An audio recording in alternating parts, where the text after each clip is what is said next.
అందరికీ welcome back to శీర్ష talks. ఇంతకు ముందు వీడియోలో ఈ-కామర్స్ బిజినెస్ గురించి క్లారిటీగా చెప్పాను, కానీ కొరియర్ కస్టమర్ కి ఎలా సెండ్ చేయాలి అని ఇంకా డౌట్ ఉంది కదా. ఆ డౌట్ ని ఈ వీడియోలో కంప్లీట్ గా ఎక్స్ప్లెయిన్ చేస్తాను. అస్సలు మిస్ అవ్వకండి. ఫస్ట్ టైం వచ్చినట్లయితే సబ్స్క్రైబ్ చేసుకొని మరి వీడియోని కంటిన్యూ చేయండి.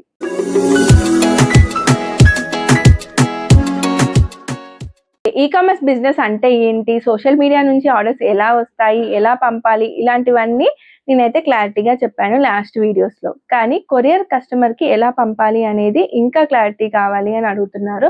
సో కొరియర్ ఎలా పంపాలి, కొరియర్ పంపడానికి చాలా మంది కొరియర్ సర్వీసెస్ అంటే కొరియర్ పార్ట్నర్స్ అయితే ఉంటారని చెప్పాను కదా. మీరు యాప్స్ లో బుక్ చేయొచ్చు, లేదా వెబ్సైట్స్ లో బుక్ చేసుకోవచ్చు, లేదా ఆఫ్లైన్ లో డైరెక్ట్ గా వాళ్ళ ఆఫీసెస్ కి వెళ్ళి బుక్ చేయొచ్చు. ఇందులో ఏది బెస్ట్ అని కూడా మనం తెలుసుకుందాము.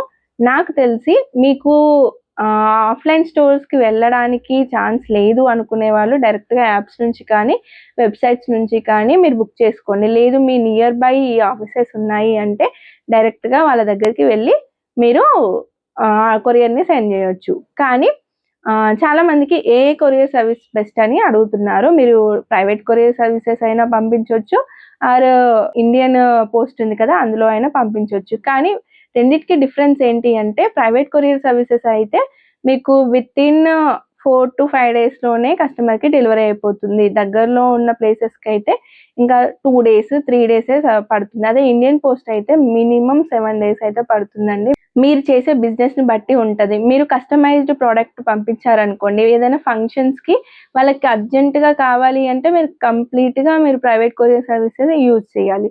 లేదా ఇండియన్ పోస్ట్ లోనే స్పీడ్ పోస్ట్ అని ఉంటది, దాంట్లో కూడా పంపించవచ్చు. సో ఇన్ని ఆప్షన్స్ అయితే ఉంటాయి.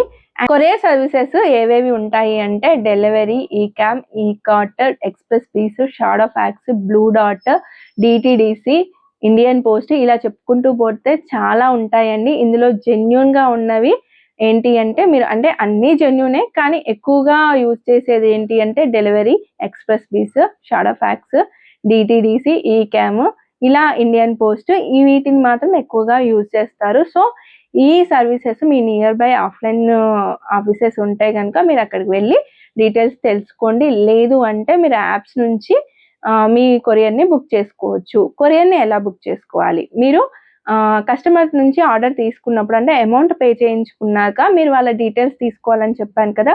కన్ఫామ్ గా వాళ్ళ name, address, pin code, land mark, mobile number అయితే కన్ఫామ్ గా ఉండాలండి. ఎందుకంటే కస్టమర్స్ ఇచ్చే address delivery address. So location ఏం పెట్టం కాబట్టి మీరు ఇచ్చే అడ్రస్సే డెలివరీ అడ్రస్ అవుతుంది, అక్కడికి మాత్రమే వెళ్తుంది. ఒక చిన్న మిస్టేక్ చేసినా కానీ ఆ పిన్ కోడ్ నెంబర్ ఏమైనా మిస్టేక్ చేశారంటే వేరే పిన్ కోడ్కి వెళ్ళిపోతుంది. సో చూసుకొని మీరు డెలివరీ బుక్ చేయాలి. కస్టమర్ కి ప్రతిదీ కూడా రీచెక్ చేసుకుంటూ మీరైతే బుక్ చేయండి. ఎందుకంటే ఇప్పుడు మీకు ర్యాపిడో అనుకోండి, లొకేషన్ షేర్ చేయగానే ఆ లొకేషన్కి వెళ్ళిపోతుంది. కానీ కొరియర్ అలా కాదు కదా, మీరు ఇచ్చే అడ్రస్కే వెళ్తుంది.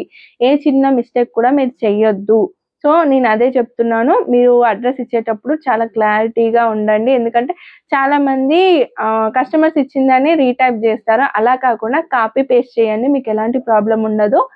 చాలా మంది నేను షిప్ రాకెట్ గురించి చెప్పాను కాబట్టి ప్రజెంట్ అదే యూజ్ చేస్తున్నారు. కానీ షిప్ రాకెట్ తో నాకు కొంచెం ప్రాబ్లం అయితే వచ్చింది. ఏంటి అంటే షిప్ రాకెట్ యూజ్ చేసినన్ని రోజులు బాగానే ఉందండి. అంటే నేను వ్యాలెట్ లో మనీ వేసేదాన్ని, ఆర్డర్స్ బుక్ చేసేదాన్ని, అంతా బాగానే ఉంది. కాకపోతే నేను కార్డ్బోర్డ్ లో పంపించాను కొంతమంది కస్టమర్స్ కి. మనం హెయిర్ యాక్సెసరీస్ సేల్ చేస్తున్నాం కదా, అవి కార్డ్బోర్డ్ లో పంపించే వరకు వెయిట్ డిస్పెన్సీ అని నాకు చాలా అమౌంట్ అయితే వాళ్ళు వేశారండి. అంటే ఒక్క ఆర్డర్ మీద నాకు 1000 రూపీస్ షిప్పింగ్ ఛార్జెస్ కూడా వేసేసారు. అంటే ముందు నాకు 200, 300 ఇలా ఉంటే నేను పే చేశాను. కానీ పే చేశాక కస్టమర్ కి డెలివరీ అయ్యాక వాళ్ళు నాకు ఈ ప్రాబ్లం అయితే అంటే వెయిట్ డిస్పెన్సీ అని అయితే పెట్టారు.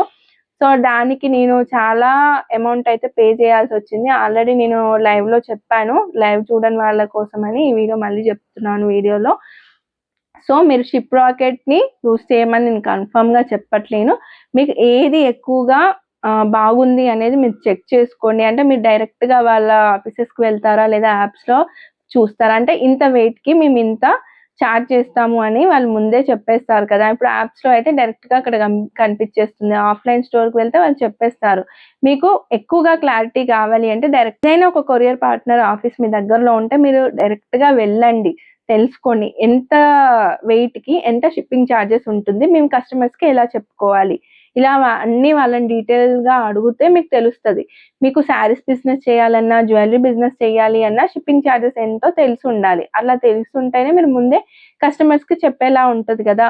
సో, మీరు షిప్పింగ్ ఛార్జెస్ దగ్గర అస్సలు కన్‌ఫ్యూజ్ అవ్వకండి. మీరు ఎక్స్‌ట్రా ఛార్జెస్ కట్టకండి. ఎందుకంటే నేను ఫేస్ చేశాను ఆ ప్రాబ్లము. మీరు మాత్రం అస్సలు ఫేస్ చేయొద్దు. మీరు ముందే షిప్పింగ్ ఛార్జెస్ కరెక్ట్‌గా కట్టించుకుంటే గనక ఎలాంటి ప్రాబ్లమ్ ఉండదు. అంటే మీరు కార్డ్‌బోర్డ్ బాక్స్‌లో పంపించినా లేదా కొరియర్ కవర్‌లో పంపించినా వెయిట్‌ని బట్టి షిప్పింగ్ ఛార్జెస్ ఉంటాయి. అండ్ డిస్టెన్స్‌ని బట్టి ఉంటాయి. అండ్ వెయిట్‌ని బట్టి ఉంటాయి. సో, ఇవి 2 చూసుకోండి. ఎంత డిస్టెన్స్‌కి ఎంత అండ్ ఎంత వెయిట్‌కి ఎంత. ఎందుకంటే ఇప్పుడు హాఫ్ కేజీకి ఒక రేట్ ఉంటది. కేజీకి ఒక రేట్ ఉంటది. కేజీ కన్నా ఎక్కువగా ఉంటే ఇంకో రేట్ ఉంటది. సో, ఇలా ఉంటది షిప్పింగ్ ఛార్జ్ అనేది. చాలామంది మేము ఆర్డర్ చేసింది 500 కానీ మనకు మళ్ళీ ఒక 200 దాకా షిప్పింగ్ ఛార్జెస్ పడింది అని అంటారు. అక్కడ మీరు ఆర్డర్ చేసింది 500 అయ్యుండొచ్చు. కానీ 200 వరకు షిప్పింగ్ ఛార్జెస్. అంటే ఇప్పుడు మీరు చేసిన ఆర్డర్‌కి దానికి ఏం సంబంధం ఉండదు కదా! ఇక్కడ నుంచి అక్కడి వరకి రావాలి. అంటే కార్డ్‌బోర్డ్ బాక్స్ పంపించాననుకోండి ఖచ్చితంగా దాని సైజ్ అనేది వాళ్ళు చూస్తారు. వెయిట్ చూస్తారు అండ్ సైజ్ కూడా చూస్తారు. ఎందుకంటే ఇప్పుడు వాళ్ళు ఇక్కడ నుంచి అక్కడికి పంపించేటప్పుడు వాళ్ళు కూడా అడ్జస్ట్ చేసుకోవాలి కదా! ప్లేస్ అంటే చాలా ఆర్డర్స్ ఉంటాయి. మన ఆర్డర్ ఎంత ప్లేస్‌లో ఆక్యుపై చేస్తదనేది వాళ్ళకి తెలవాలి కదా! తెలుస్తది కదా! సో, అందుకే సైజు, వెయిట్ అండ్ డిస్టెన్స్ ఇవన్నీ చూసుకొని వాళ్ళు మనకి షిప్పింగ్ ఛార్జెస్ అయితే వేస్తారు. సో, మీరు కూడా అస్సలు కన్‌ఫ్యూజ్ అవ్వొద్దు. మీ దగ్గరలో ఉన్న కొరియర్ పార్ట్నర్స్ దగ్గరికి వెళ్లి మీరు మాట్లాడుకొని మీరు కామర్స్ బిజినెస్ అయితే స్టార్ట్ చేయండి. ఇదేనండి నేను షిప్ రాకెట్‌తో ఫేస్ చేసిన ప్రాబ్లమ్. మీరైతే ఫేస్ చేయొద్దు. ఒకవేళ మీకు ఎలాంటి ప్రాబ్లమ్ లేకుండా అవుతుంది. షిప్ రాకెట్‌లో ఎలాంటి ప్రాబ్లమ్ లేదంటే యూజ్ చేసుకోండి. లేదా డెలివరీ ఉంది, ఈకామ్ ఉంది, ఈకార్ట్ ఉంది అండ్ ఎక్స్‌ప్రెస్ బీస్ యాప్స్ ఉంటాయి, షాడో ఫ్యాక్స్ ఉంటాయి. మీకు ఏది ఈజీగా ఉంది, ఎవరు తొందరగా వస్తున్నారు, డీటీడీసీ ఉంది. సో, వీళ్ళందరిని చెక్ చేసుకున్నాకే మీరు కామర్స్ బిజినెస్ స్టార్ట్ చేయండి. ఎందుకంటే మీకు ఆఫ్‌లైన్ స్టోర్ లేదు కదా! కస్టమర్స్ మీ దగ్గరికి రారు. మీరు పంపించే ప్రొడక్ట్ కస్టమర్‌కి సేఫ్‌గా చేరుకోవాలి. సో, అందుకని మీరు కరెక్ట్ కొరియర్ పార్ట్నర్‌ని చూజ్ చేసుకోండి. ఇప్పుడు ఒక్కొక్క ఏరియాలో ఒక్కొక్క కొరియర్ పార్ట్నర్ బాగా తొందరగా వచ్చి తీసుకొని వెళ్తూ ఉంటారు. ఒక్కొక్క ఏరియాలో ఇప్పుడు మా ఏరియాలో డీటీడీసీ తొందరగా రావచ్చు. మీ ఏరియాలో డెలివరీ వాళ్ళు తొందరగా వచ్చి తీసుకెళ్ళొచ్చు. మీరు అన్నీ చూసుకోండి. అన్నీ చూసుకున్నాకే మీరు బిజినెస్ స్టార్ట్ చేయండి. అండ్ నాకొచ్చిన ఇంకో లాస్ ఏంటి అంటే కస్టమర్‌కి పంపించినప్పుడు ఒక్కొక్కసారి ప్రొడక్ట్ మిస్ అయ్యేది. షిప్ రాకెట్‌లో. అలా ప్రొడక్ట్ మిస్ అయినప్పుడు నేను వాళ్ళకి ఎన్ని సార్లు కంప్లెయింట్ రైజ్ చేసినా కానీ నాకు రెస్పాన్స్ అనేది ఏముండదు. అదే మీరు ఆఫ్‌లైన్ స్టోర్‌కి వెళ్ళినా లేదా ఇలా ఎక్స్‌ప్రెస్ బీస్ కానీ, షాడో ఫ్యాక్స్ కానీ, డెలివరీ వాళ్ళకి కానీ మీరు ఆర్డర్ చేసుకున్నారంటే డైరెక్ట్ వాళ్ళ ఆఫీసెస్ మనకు నియర్ బై ఉంటాయి కాబట్టి డైరెక్ట్ వాళ్ళని వెళ్లి కాంటాక్ట్ అవ్వచ్చు. షిప్ రాకెట్ ఏంటి అంటే మనకు నియర్ బై ఉండదు. ఇప్పుడు మనం షిప్ రాకెట్‌లో ఆర్డర్ చేసుకొని వెళ్లి డెలివరీ వాళ్ళు మీ దగ్గర నుంచే మా ప్రొడక్ట్ వెళ్ళింది అంటే వాళ్ళేం రెస్పాండ్ అవ్వరు. ఎందుకంటే మీరు షిప్ రాకెట్ నుంచి ఆర్డర్ చేశారు కాబట్టి వాళ్ళనే అడగాలి. అక్కడే టికెట్ రేస్ చేయండి అని అంటారు. వాళ్ళు ఒకవేళ కాల్ చేస్తే ఇంగ్లీష్‌లోనో, హిందీలోనే మాట్లాడతారు. అది కూడా సరిగ్గా రెస్పాండ్ అవ్వట్లేరు. నేను ఫేస్ చేసిన ప్రాబ్లమ్ మీరు ఫేస్ చేయకండి. మీరు వేరే అదర్ ఆప్షన్స్‌ని అయితే సెలెక్ట్ చేసుకోండి. థ్యాంక్ యూ అండి. మీకిప్పుడు ఒక ఐడియా వచ్చిందనుకుంటున్నాను. కొరియర్‌ని ఎలా బుక్ చేసుకోవాలి? ఏ ఏ ప్రాబ్లమ్స్ వస్తాయి? అండ్ ఏ ప్రాబ్లమ్స్‌ని ఎలా సాల్వ్ చేసుకోవాలనేది మీరు ఆఫ్‌లైన్ స్టోర్స్‌కి వెళ్ళి కాంటాక్ట్ అయ్యి మీరైతే తెలుసుకోండి. Thank you.